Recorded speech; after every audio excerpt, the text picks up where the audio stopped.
ये 4 महीने वर्षा ऋतु के, वैसे तो एक साल में कितने चातुर्मास आते हैं? 3 चातुर्मास आते हैं। लेकिन ये वर्षा ऋतु का जो सीजन है, ये चातुर्मास हमारे लिए एक बम्पर सेल है। एक ऐसा अद्भुत जिससे हमारा टोटली जीवन आध्यात्मिकता में रंग जाए, तो इतनी कमाई हो सकती है। फिर वो 8 महीने हमारे काम, आप लोगों का भी सीजन होता है ना, तो कितना वो भौतिकता का जो सीजन आपको बहुत जरूरी है। और उसमें कुछ ऐसा होता, आप लोग कहते हैं हमारे साहब 1 महीना ऐसा है कि पूरा साल भर फिर इसकी कमाई खाएंगे हम। तो ये चातुर्मास क्या है? चातुर्मास में क्या करना चाहिए और क्या नहीं करना चाहिए, इसका बहुत सुंदर विज्ञान है, परमात्मा ने दिया है, हमारे आचार्यों ने दिया है। जो भी इसको फॉलो करेगा वो जीवन में सुखी हो सकता है, निरोग हो सकता है, स्वस्थ हो सकता है और शक्ति से भर सकता है। तो वो क्या है? कुछ लोग कहते हैं कि जब चातुर्मास आता है, लोगों का क्वेश्चन होता है कि चातुर्मास में हरी सब्जी क्यों नहीं खानी चाहिए? हरी सब्जी के लिए वर्जित किया जाता है। चातुर्मास 4 महीने का है। 4 महीने में धर्म की आराधना होती है। लेकिन अब लोगों का एक क्वेश्चन भी आता है कि पूरे 4 महीने तो वर्षा होती नहीं, फिर महाराज साहब साधु संत 4 महीने एक जगह क्यों रुकते हैं? और कुछ लोगों ने तो चेंज भी कर लिया है। जितने भी भारत में धर्म हैं, संप्रदाय हैं, सभी के साधु संत 4 महीने एक जगह रहकर धर्म आराधना करना और कराना, ये सब पूरा सिस्टम भारत की संस्कृति में चल रहा था। और जैन साधु 4 महीने के लिए एक ही जगह रुकते हैं, क्योंकि पुराना जो समय था, ये चातुर्मास का विधान कहाँ से शुरू हुआ? जो पुराना समय था, सब जगह रोड कच्चे होते थे, पानी भर जाता था, लीलन फूलन निगोद जीवों की उत्पत्ति। तो उसके कारण उसको देखते हुए आचार्यों ने एक विधान बनाया जिससे आत्मा का संयम रहे, निजी संयम रहे, जीवों का रक्षण हो, अहिंसा धर्म का पालन हो, जीवों की हिंसा ना हो। तो उसके लिए चातुर्मास का विधान हमारे सामने दिया। इधर उधर गमनागमन नहीं करना, वर्षा ऋतु में बाहर नहीं जाना, आत्मा का भी संयम रहेगा, जीवन का संयम रहेगा, जीवों का भी रक्षण होगा। लेकिन कुछ धर्मों में अब चेंज हो गया है। सिर्फ 2 महीने के सनातन धर्म में कुछ ऐसी चेंजेस आई हैं कि चातुर्मास अब सिर्फ 2 महीने का रह गया है। लेकिन ये चौमासे की ऊर्जा क्या है, चातुर्मास की एनर्जी क्या है, उसके लिए हमें थोड़ा सा आज चिंतन करना है।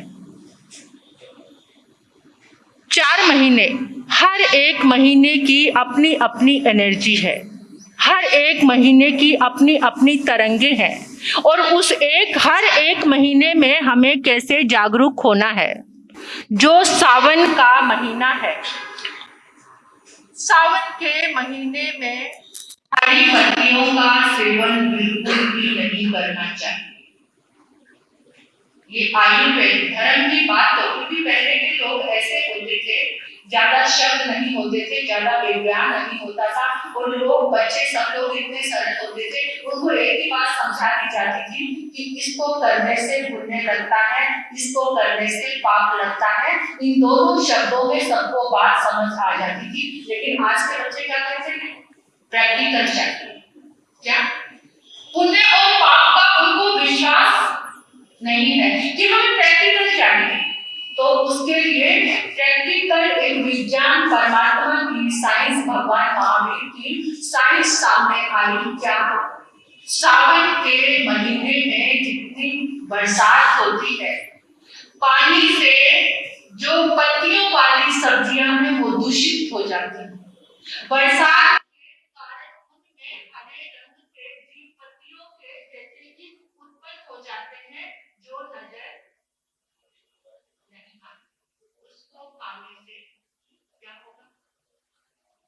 स्वास्थ्य भी खराब होगा, चर्म रोग हो सकता है।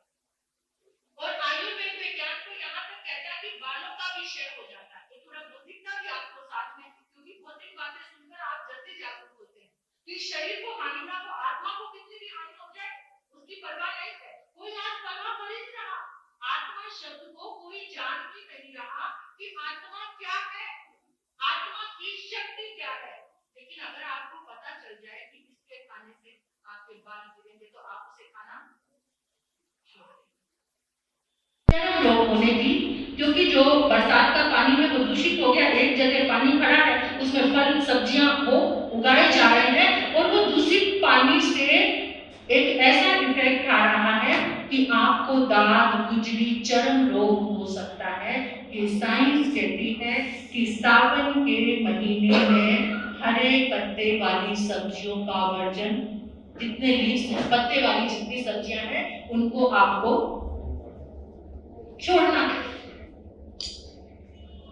भादों के महीने में दही का सेवन नहीं करना। भादों का जो महीना आएगा उसमें दही का सेवन नहीं करना। दही का सेवन करने से जो लीवर है आपका फैटी हो जाता है भादों के महीने। ये विज्ञान है परमात्मा का, और इसलिए परमात्मा ने उस संयम के लिए हमें एक बहुत सुंदर चीज दी है जो आप सुनते आ रहे हैं, विधियों का त्याग। उसमें दही भी क्या है, एक विजय है। जो एक संतग्रस्त है, एक जो अच्छा श्रावक है, जो अगर वो रोज 5 विधि का सेवन करता है तो वो महापापी है। ऐसा हमारे आगमों में आया है। तो भादों के महीने में दही का, कुछ लोग ऐसे हैं जो अल्कोहल का प्रयोग नहीं करते, कोई नशा भी नहीं करते, क्योंकि उनका फैटी लीवर। लोग अगर कहते हैं कि मैं कुछ भी ऐसी चीज सेवन नहीं करता, अल्कोहल नहीं, स्मोकिंग नहीं, कुछ ड्रिंकिंग नहीं, लेकिन फिर भी लीवर फैटी है, उसका कारण है भादों के महीने में दही का प्रयोग करने से आपका लीवर फैटी हो जाता है। पहला समय था, आज से 200 साल पहले ये एलोपैथी नहीं थी, अंग्रेजी दवाइयां बहुत कम, नाम के बराबर थी 200 साल पहले। और 1000 साल पहले आयुर्वेदा भी नहीं था, आयुर्वेद की दवाइयां भी नहीं थी 1000 साल पहले। फिर लोग फिट कैसे रहते थे, स्वस्थ रहते थे, लोग फिट रहते थे, हेल्दी रहते थे, उनकी हेल्थ खराब नहीं होती थी। क्यों? कारण पता था, खाने पीने में संयम था। क्या था? खाने पीने का संयम था। जब हमारा खान पीन का संयम, आपको जो आ रहा है वो सब खाते जा रहे हैं, कोई विवेक नहीं। सबसे ज्यादा इंसान ने अपना विवेक तोड़ा है कितने? खाने में। और जितना खाने में विवेक भंग किया है, उतनी ज्यादा बीमारियों को आमंत्रण दिया है। जितना खाते जा रहे हैं उतनी बीमारियां आती जा रही है। अभी चातुर्मास सिखाएगा कि क्या खाना है, अगर आप उसको अपनाएं तो। लेकिन ये रसना इंद्रिय के वशीभूत होकर इंसान कुछ भी विवेक रख नहीं पाता। भगवान महावीर कितनी लंबी आहार संयम से इतना तक, परमात्मा ने सबसे ज्यादा जो जोर दिया है, क्योंकि आहार हमारा बेस है, उससे हमारी हर एक इंद्रिय की जो ऊर्जा से हो सकती है वो किससे? आहार संयम से। जैसा खाए अन्न वैसा हो जाए। मानसिक हेल्थ और शारीरिक हेल्थ, इन दोनों के लिए ही हेल्दी होने के लिए हमें आहार का संयम, जो चातुर्मास का सबसे बड़ा मोटिव है, जिससे हम आध्यात्मिकता में, तप में, जप में, ध्यान में प्रवेश कर सकते हैं, वो सब आहार संयम। महात्मा बुद्ध ने भी आहार संयम, आपके जो आज के प्रधानमंत्री हैं हमारे, कौन? नरेंद्र मोदी प्रधानमंत्री जी लगभग 40 सालों से आहार संयम का प्रयोग चल रहा है। उनका आहार संयम चल रहा, नवरात्रि रखते हैं, भोजन का विवेक, तभी वो इतने healthy, mental health and physical health, ये सब आपको आहार संयम से। और जब आपके जीवन में आहार संयम आता है तो परमात्मा कहते हैं कि आपका मन एकदम संतुलित हो जाता है। और सारे तप त्याग कषायों की मुक्ति कहाँ से शुरू होती है? हमारे मन के संयम से। आहार संयम से मन का संयम आया, मन के संयम से अपने आप की इंद्रियों का, जीवन का, आत्मा का, ये सारे संयम की सारी की सारी धारणाएं प्रारंभ हो जाती हैं, शुरू हो जाती हैं।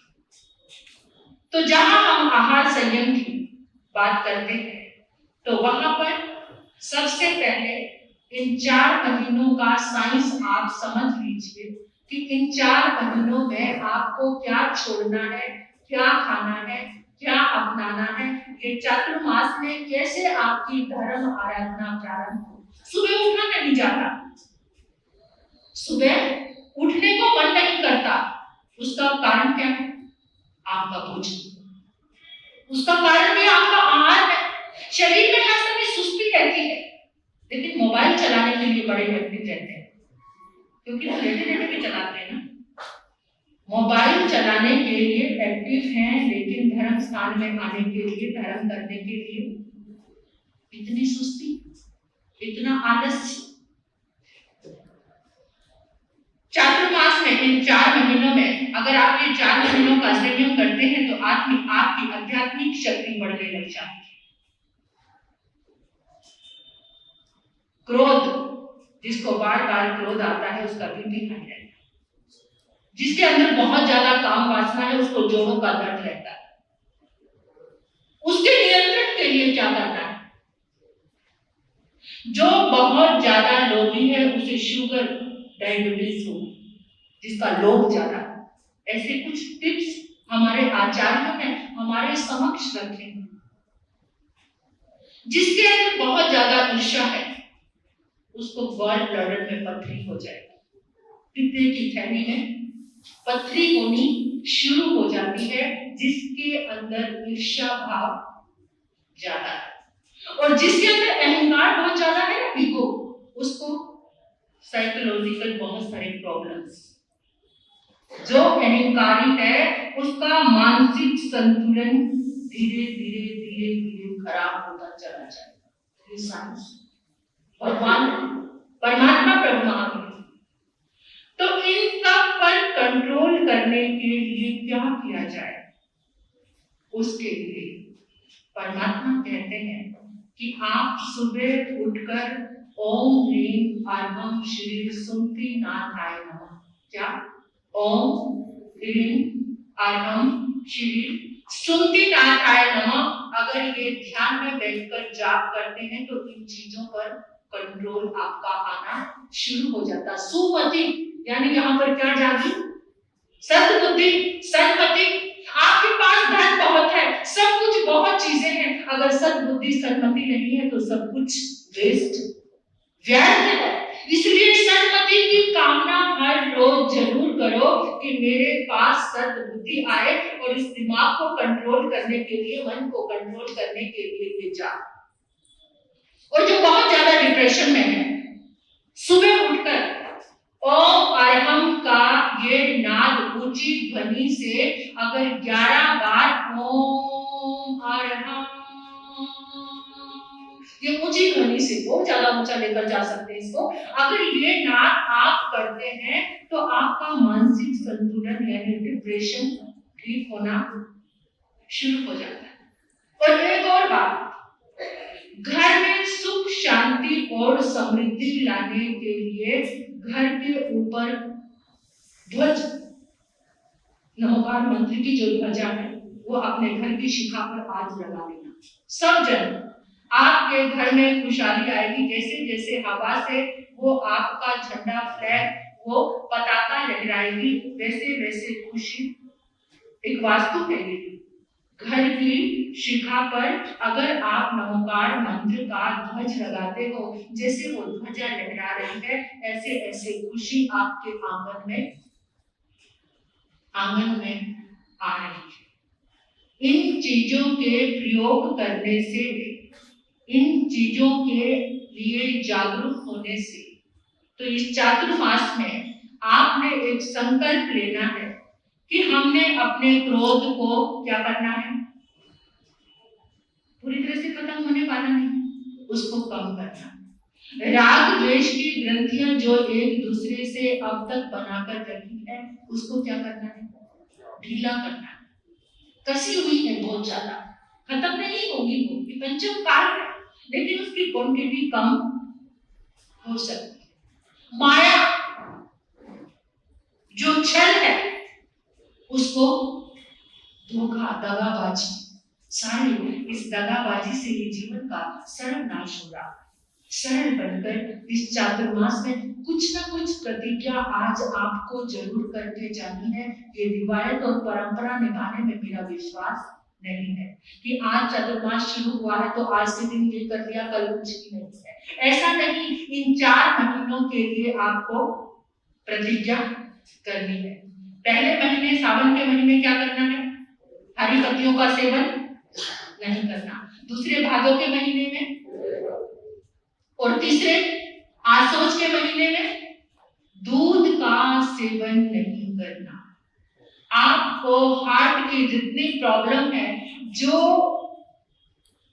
सावन, भादो, आसोज का महीना होता है ना, तो आसोज के महीने में जो दूध का सेवन करता है उसको हार्ट की प्रॉब्लम शुरू हो जाती है।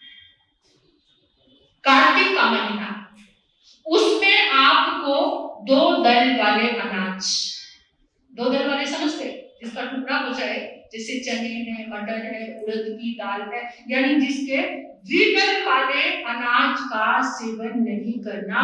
अगर आप वो करते हैं तो आपके जोड़ों का दर्द, जॉइंट पेन आपके चालू हो जाता है। ये 12 महीने का आयुर्वेद से पूरा का पूरा एक सिस्टम बना हुआ है, लेकिन हम उसके लिए जागरूक नहीं है। और चातुर्मास में जैसे ही ये बरसात का समय आता है, इसमें ज्यादा से ज्यादा तप करना क्यों बताया गया,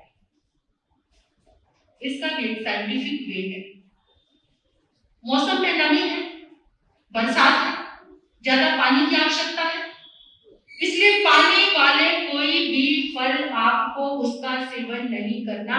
लेकिन आज के इंसान का क्या आपका स्टेटस सिंबल क्या बना लिया है, प्रकृति के साथ तो हम बिल्कुल भी नहीं चल रहे हैं। जो फल, जैसे गर्मी में आप तरबूज खाते थे, आप खरबूजा खाते थे, क्योंकि गर्मी थी, बहुत धूप थी, तपन थी, उसमें उसकी आवश्यकता थी। लेकिन आज आप अपने स्टेटस के लिए, अपनी ईगो के लिए क्या करते हैं, जो प्रकृति में फल अभी नहीं है वो आपके घर में, और आप बड़े खुश होते हैं, आपकी ईगो को सेटिस्फेक्शन मिल रहा है, अहंकार का पोषण हो रहा है कि मेरे घर में जो अभी बाहर नहीं है प्रकृति में, लेकिन आप उसका सेवन कर रहे हैं, वो जहर जा रहा है।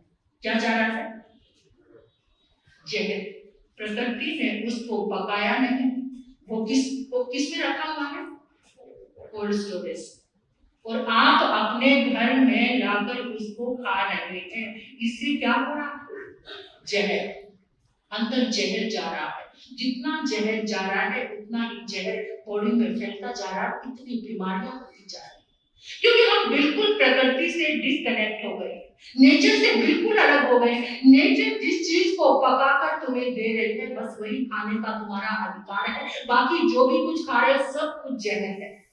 इस जहर से बचने के लिए ये चातुर्मास का जागरण है।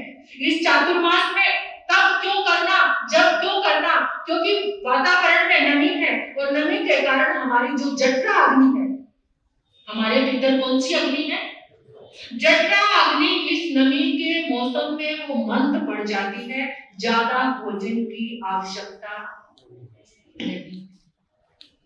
चातुर्मास में ज्यादा तप संभव क्यों होता है, क्यों होता है, ये विज्ञान से अंदर का सिस्टम जुड़ा हुआ है। क्योंकि जठरा अग्नि मंद हुई, तब भी आपने ठूस ठूस कर भोजन किया, तो वो भोजन आपको बीमार कर देगा। जितना आप तप करेंगे, सिर्फ आपको 2 समय ही भोजन करने का आदेश है इस चातुर्मास में, और जो एक समय करते हैं इनफ है, बहुत है। एक समय किया गया भोजन बिल्कुल पूरी तरह से ठीक है, और उसके बाद भी ना रात का विवेक है, ना दिन का विवेक है, ना होटल का विवेक है, ना किसी चीज का। विवेकहीन लोग धर्म के सबसे बड़े लोग हैं। धर्म का कोई लोग है तो विवेकहीन लोग हैं, जिनके जीवन में विवेक नहीं है। उन्होंने सारे वातावरण को दूषित कर दिया। जागरण इतना जागे वो मोबाइल के लिए। अब ये 4 महीने कम से कम अगर आप सही मायनों में अपने स्वास्थ्य को, अपने जीवन को, अपनी सोच को अच्छा रखना चाहते हो तो कम से कम 1 घंटे आज प्रतिज्ञा करके जाना कि दिन में जितना मोबाइल चलाते हैं 1 घंटा कम चलाना। उस 1 घंटे में बैठकर धर्म आराधना। एडिक्शन सबसे ज्यादा कोई बीमारी इस समय चल रही है तो सबसे बड़ा एडिक्शन कौन सा है? मोबाइल। बर्बाद कर दिया सारे समय को। लोगों के पास समय होता था, थोड़े थोड़े धर्म स्थान में आते थे, आकर समाहित लेते थे, कुछ स्वाध्याय करते थे, और अब क्या सोचते हैं? जल्दी से रसोई से फ्री हो जाओ और बैठकर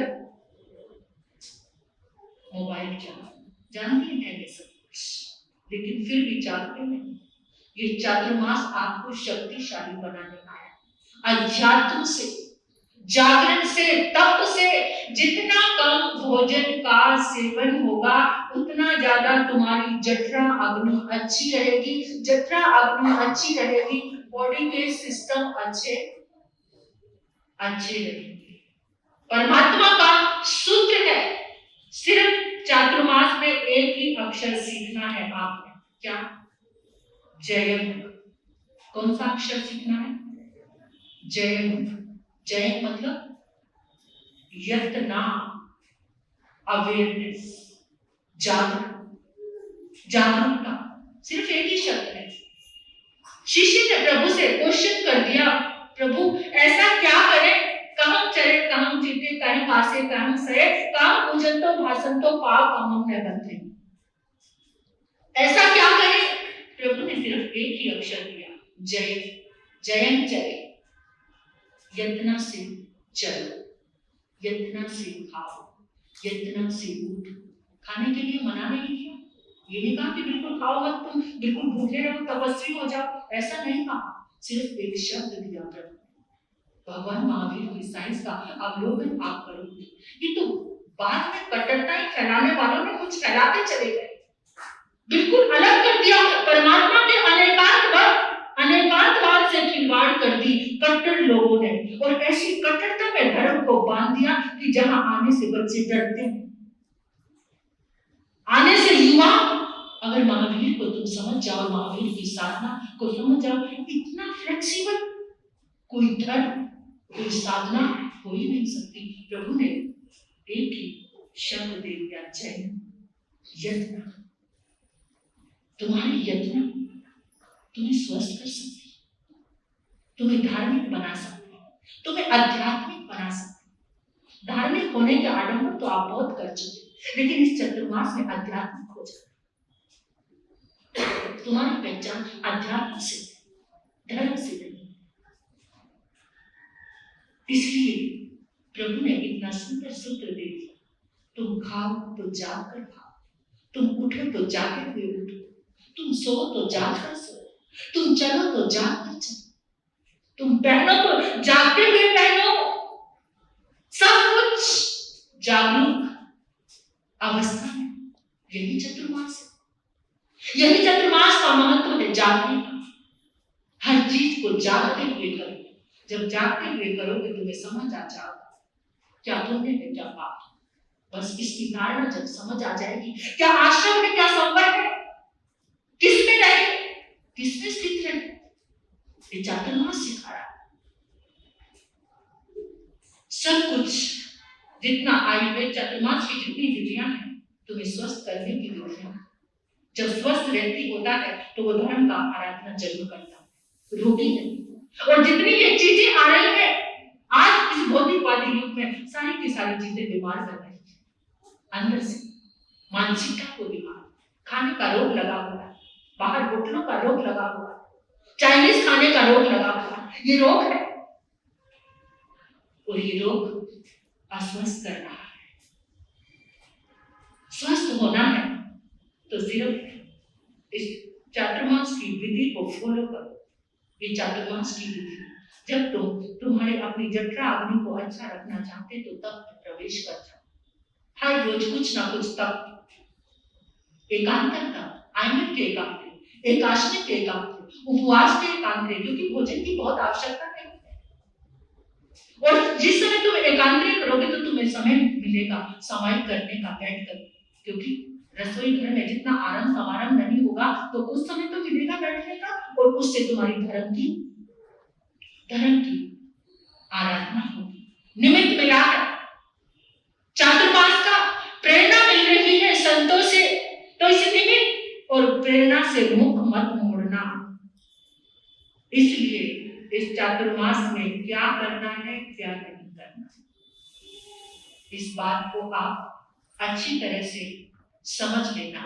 स्वस्थ रहना है, हर रोज डॉक्टर के पास दौड़ रहे, हर रोज वॉच करना।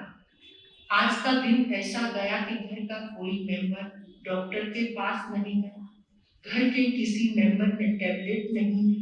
आज ऐसा दिन गया, देख कर देखना। इन चातुर्मास के सारे दिनों को ऐसा बनाना है, परमात्मा की साधना से जुड़कर, इस अध्यात्म से जुड़कर, जितना भी हो सके इस शरीर को स्वस्थ करने के, उसमें धर्म अपने आप ही हो जा रहा है। तुमने हरी पत्तियों का त्याग किया, धर्म भी हो गया, वनस्पति काय के जीवों को अभेदान भी मिल गया, और तुम्हारा शरीर भी स्वस्थ हो गया। तुमने दही का त्याग कर दिया, विधि दही तुम्हारे मानसिक, क्योंकि जितनी ज्यादा विधियों का सेवन करते हो उतनी ज्यादा ऊर्जा उत्पन्न होती है, और वो ऊर्जा उत्पन्न होती है, फिर वो ऊर्जा तुम्हें विमुख कर देती है, पाप की ओर मोड़ देती है, क्योंकि शरीर में जितनी शक्ति, जितनी ऊर्जा पैदा हुई है, उसके लिए इंसान अनिष्ट करने के लिए तैयार हो जाता है। धर्म में तो लगाता नहीं उस ऊर्जा को। 5 विधियों का सेवन किया, उससे क्या होगा, जितनी ऊर्जा उत्पन्न होगी वो ऊर्जा तुम्हारी नीचे की ओर जा रही है, भोगों की ओर जा रही है। तो ये चातुर्मास, इस चातुर्मास में सारे, और ये सनातन धर्म में तो आता है कि सृष्टि को चलाने वाले कौन? ब्रह्मा जी, विष्णु जी। अब वो विष्णु जी 4 महीने के लिए कहां चले गए? योग निद्रा में, सोए नहीं है, योग में चले गए। और फिर इस सृष्टि का संचालन करने के लिए 4 महीने की डोर किसके पास आ गई? किसके पास? ऐसे सनातन धर्म में ये बात आती है, आपको किसके पास आ गई डोर? शिव जी के पास। और शिव जी कैसे हैं, उनको क्या पसंद है? तो सारी सृष्टि, ये जो चातुर्मास में समय चल रहा है, ये दक्षिणायन में, चातुर्मास में जो सूर्य है वो कहां पर पहुंच गए हैं? दक्षिणायन। और दक्षिणायन में जब सूर्य जाते हैं तो नेगेटिव एनर्जी आती है, उसमें रोग ज्यादा उत्पन्न होते हैं। यानी कुछ संतों ने तो ये स्कंद पुराण में आता है कि जो चातुर्मास को यम का जबड़ा कहा है। क्या है ये? यम का जबड़ा, यानी रोगों की उत्पत्ति बहुत होती है बरसात के पानी के कारण, जो यानी पूरी की पूरी प्रकृति की स्थितियां बदल जाती हैं, सारी राशि बदल जाती है, वनस्पति काय की राशि बदल जाती है। और उसमें अगर तुम जागरूक हो गए तो तुम स्वस्थ रहकर धर्म की आराधना, जो भगवान चले गए 4 महीने के लिए योग निद्रा में, तो कोई भी संसार के काम नहीं करना। क्या नहीं करना? संसारिक सारे काम आज से बंद। संसारिक काम बंद हो गए तो क्या बचा हमारे पास? अध्यात्म। ना विवाह होंगे, ना मुहूर्त होंगे, ना कोई शादी, ना कुछ और जो भी आराम समारंभ के काम थे, भौतिक काम थे संसार के, वो सारे क्या हो गए? बंद हो गए। और जो हमारे पास बचा है वो अध्यात्म बचा है। तो ये शॉर्टकट वे है। क्या चातुर्मास क्या है? Shortcut way. शॉर्टकट में आपको बहुत सारी उपलब्धि हो सकती है। शॉर्टकट में जो हमारी तिथियां हैं, चातुर्मास में जो तिथियां आएंगी, 6 तिथियां, उन तिथियों में कितना शॉर्टकट वे है। आप धर्म की आराधना करो, आपके पास इतनी सारी एनर्जी आएगी। तो इस शॉर्टकट वेरी शॉर्टकट है चातुर्मास। 8 महीनों की एनर्जी अलग है, चातुर्मास की अलग है। तो इसमें ज्यादा से ज्यादा अध्यात्म। और पहले का समय होता था, सब कुछ खेती पर डिपेंड होता था। किसान लोग ये चौमासे में उनके लिए कुछ करने को बचता नहीं था, क्योंकि जलथल हो जाता था, पानी इतना आता था, और धरती में इतना अन्न उगाना, कुछ एक चावल लगाए जाते थे, वो भी थोड़े समय पीरियड के लिए। तो सारे के सारे जो किसान होते थे वो क्या होते थे? फ्री होते थे।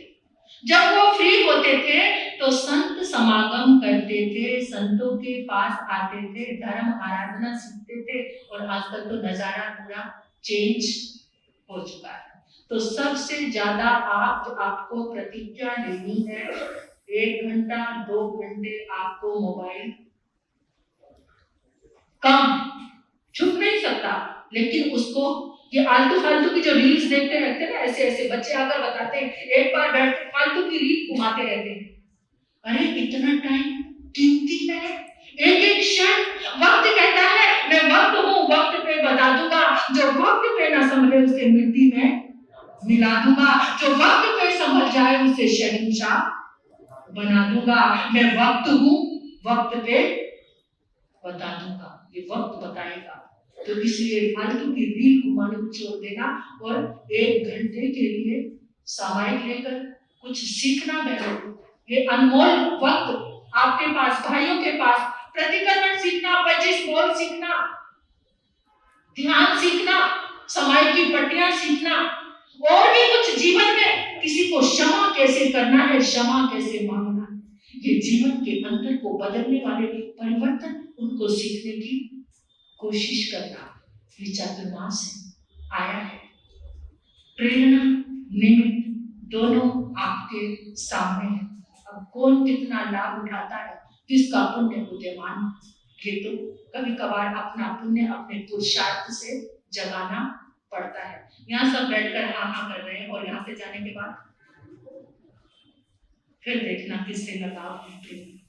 कम से कम संतों के सामने हाँ किया है तो 4 महीने इस हाँ को बरकरार रखना। समय सुंदर, पुण्य आप सभी को चातुर्मास की ये पावन बेला आनंददायी हो, सुखदायी हो, मंगलदायी हो। अब कुंज मैया के मुखार बिंद से आप श्रवण करेंगे। इसी के साथ समय की सुई तो कितनी तेजी से भागती जा रही है। और